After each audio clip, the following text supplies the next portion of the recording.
নমস্কার বন্ধুরা, আবার চলে এসেছি ছোটো একটা মিনি ব্লগের সাথে। আমার চ্যানেলে তোমাদের অনেক অনেক স্বাগত। তো এই যে সকালবেলা উঠে কাজটা সেরে এদিকে বসিয়ে দিয়েছি ম্যাগি। বাবু খাবে সকালবেলা, আজকে আর ভাত খেয়ে যাবে না, স্কুলে বলে ম্যাগি খাবে, তো এদিকে ম্যাগিটা বসিয়ে দিয়েছি। তো সব কিছু করে ওকে স্কুলে টুলে দিয়ে এসে আমার মুখে কিছু ভালো লাগছিলো না, একটু ঠান্ডা লেগেছিলো, তো এখানে খাবো দেখে ম্যাগি আর এদিকে একটু চা নিয়ে বসে সকালবেলা একবার চা খেয়েছি। তো সকালে যেহেতু খালি টিফিন করেছিলাম, তো পরে বসিয়ে দিলাম ভাত।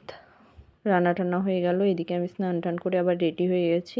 কাজটা সেরে, সারাদিন কারেন্ট ছিল না, আর কিছু জামা কাপড় কেচেছিলাম, আজকে বেশি জামা কাপড় কাচিনি, রোদ টোদ ভালোই উঠেছিল, তো বাইরে সমস্ত কিছু মেলে টেলে দিয়েছি। তারপরে বাবুকে স্কুল থেকে আসার পর এই যে এখানে পেঁয়াজ লঙ্কা ভেজে নিয়েছি, যেহেতু আলু মাখবো আমি পেঁয়াজ লঙ্কা ভেজেই মাখি। আর এদিকে একটা ডিমের অমলেট করে নিয়েছি। বাবু আর আমি খাবার খেয়ে নেব। খাবারটা আবার খাওয়ার পর আমরা চলে গিয়েছিলাম সেলাইয়ের ওখানে, যেখানে আমি সেলাই শিখি। আর এটা গঙ্গার পাশেই যেহেতু, তো ওখানে একটা ছোট নৌকা যাচ্ছিলো, দেখতে খুব ভালো লাগছিলো। এখানে হয়তো পুরো স্পষ্ট আসছে না। তারপর সেখান থেকে এসে সন্ধে টন্ধে দিয়ে বাবুকে পড়িয়ে এই যে করে নিচ্ছি চা।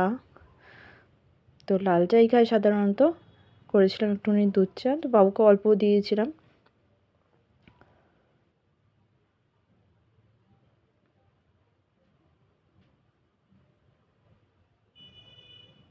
তো আমার চা এখানে নিয়ে নিয়েছি আর ওকে একটু দিয়েছি। আর এই যে এখানে আছে গুড্ডি বিস্কুটের প্যাকেট, ওখান থেকে দুটো বিস্কুট আমি খেলাম।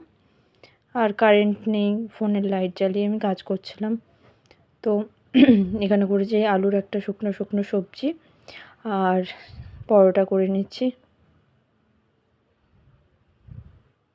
তো রান্না টান্না সমস্ত কিছু কমপ্লিট হওয়ার পরেই কারেন্ট এসেছিলো, যেহেতু আমাদের এখানে কারেন্টের কাজ হচ্ছিলো রাস্তায়, তো সারাদিনই কারেন্ট ছিল, আবার রাতেও গেছিলো। আর ওখানে পরোটা ভাজি, এখানে কটা বেলে রেখেছি, আর এদিকেও কটা তৈরি হয়ে গেছে। তো এই যে কারেন্ট চলে এসছে, আর এই যে ডিনার রেডি হয়ে গেছে, আলুর একটা শুকনো সবজি আর এই যে পরোটা। তো ভিডিওটি ভালো লাগলে একটা লাইক করে দিও।